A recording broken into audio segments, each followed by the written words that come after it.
Welcome to our channel. Today we how to subscribe with Experian tenant reports for smoother screening, easy tutorial step by step clearly. To start, visit the Experian website using your preferred web browser. Look for the section dedicated to tenant screening services. Click on the button that says Get Started or Sign Up. You may be prompted to create an account if you don't already have one.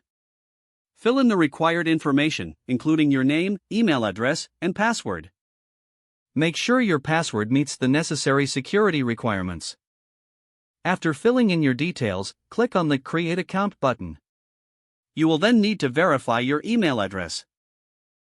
Check your email inbox for a verification email from Experian. Click on the verification link included in the email.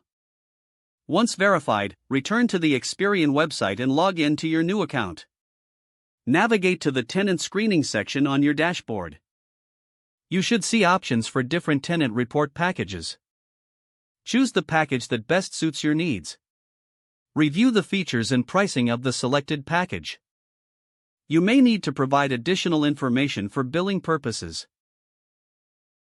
Fill in your payment details, ensuring all information is accurate. After entering your payment information, review it one last time for correctness. Submit your payment to complete the subscription process. Once confirmed, you will gain access to the tenant report features. Explore the dashboard to familiarize yourself with available tools. Now you are ready to conduct smoother tenant screenings using Experian. If the page does not load, refresh the browser or try again in a private or incognito window. Make sure you are using the correct email address, then retype it carefully to avoid small typos. If your password is not accepted, use the reset option and create a new strong password you can remember. Check your spam folder for verification or security emails, then complete any requested confirmation steps.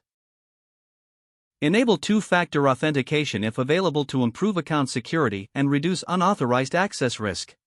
After signing in, review your profile details so your contact information and settings are accurate and current.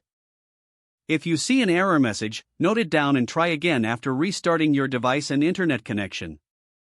Don't forget to like this video and subscribe to our channel for more step-by-step tech guides.